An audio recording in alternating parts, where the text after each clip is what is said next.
गीता 11:8 कृष्ण बोल रहे हैं, but you can not see me with your present eyes, therefore I give you divine eyes by which you can behold my mystic opulence. तो तुम मुझे अपनी इन संसारिक आंखों से नहीं देख सकते, इसलिए मैं तुम्हें दिव्य नेत्र प्रदान करता हूं जिनसे तुम मेरी अद्भुत योग शक्ति को देख सको। तुम सोचते हो कि भगवान को इन आंखों से देख लोगे, इन आंखों से तुम सिर्फ शरीर देखते हो, इनसे सत्य कैसे दिखेगा? सत्य भगवान जो भी है, जो भी बोलते हो, उसको देखने के लिए आंख बदलनी होगी। ये आंख बाजार की नहीं, प्रेम और विवेक की होती है। बाजार में नहीं मिलती, वो फूल को तोड़ के बाजार से खरीद के, यहाँ वो भी तोड़ के ही लाता है। भगवान के चरणों में नहीं चढ़ाना होता जिंदा फूल को, कत्ल नहीं करना होता फूल का। तुम रिश्तों में भी ये करते हो। जिस दिन तुम्हारे भीतर भक्ति, टोटल सरेंडर माने और निर्मलता जागी, उस दिन तुम्हें सब में ही विराट रूप दिखने लगेगा। सामान्य आंख द्वैत की दृष्टि, यह मैं हूं, वह तुम हो, यह मेरा है, वह तुम्हारा।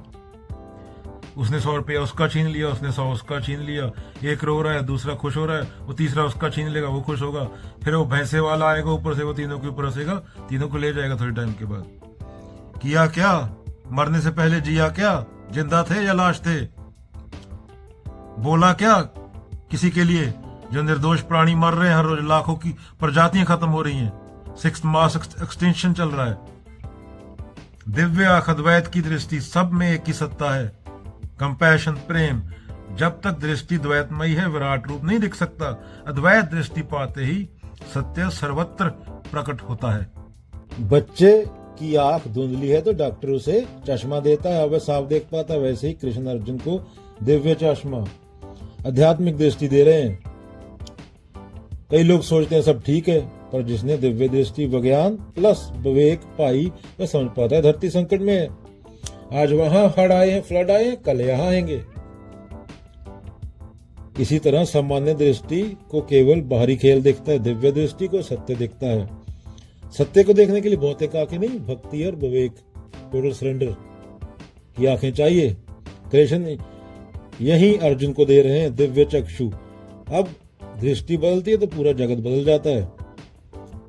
आम इंसान जीडीपी के आंकड़े देखकर सोचता है देश समृद्ध है, पर दिव्य दृष्टि वाला अर्थशास्त्री पूछेगा क्या लोगों के पास स्वच्छ हवा, पानी, शिक्षा और सामान्य अवसर है? साधारण आंख सिर्फ आंकड़े देखना, दिव्य आंख आंकड़ों के पीछे असली जीवन की गुणवत्ता देखना।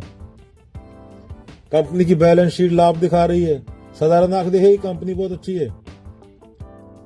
क्या कंपनी की बैलेंस शीट है वो लाभ दिखा रही है, साधारण आंख देखेगी कंपनी बहुत अच्छी है। पर दिव्य दृष्टि वाला अर्थशास्त्री पूछेगा यह लाभ प्रकृति का विनाश करके तो नहीं आया, मजदूरों का शोषण करके तो नहीं, क्योंकि तुम प्रकृति की वजह से हो, प्रकृति तुम्हारी वजह से नहीं है। वो नहीं पूछती कि हिंदू सांस ले रहा है, मुसलमान सांस ले रहा है या सिख सांस ले रहा है, उसमें द्वैत नहीं है। अर्थव्यवस्था बढ़ रही है, कारखाने बन रहे हैं, कारें बिक रही हैं, साधारण दृष्टि अगेन क्या बोलेगी? यह प्रकृति है। दिव्य दृष्टि यह धरती के संसाधनों का अंधाधुन है जो आने वाली पीढ़ियों को संकट में डाल देगा। दिव्य दृष्टि 30 साल बाद का, 40 साल बाद का इम्पैक्ट देखती है। अभी पंजाब में हरी क्रांति आई थी, लोगों ने शॉर्ट टर्म देखा, पेस्टिसाइड डाल डाल जमीन बंजर कर दी, पूरा इकोसिस्टम बिगाड़ दिया। अब कैंसर ट्रेनें चल रही हैं, तो दिव्य दृष्टि वाला आदमी उसी टाइम देख लेता है। और बाबा नानक ने इसलिए ज्ञान को गुरु देखा है, जिसने 1980 में 2020 का कि इसका इम्पैक्ट क्या होगा वो पढ़ने से आता है। जिसने वो पढ़ लिया वो समझ जाता है दूरदृष्टि कि ये जो हम इकोसिस्टम खराब कर रहे हैं, धरती को बंजर कर रहे हैं, 10-15 साल के स्मॉल टर्म प्रॉफिट के लिए, फ्यूचर में हमारे पास खाना पानी होगा या नहीं होगा। जिस बंदे की वजह से हरी क्रांति आई वो खुद नेचुरल फार्म पे मरा।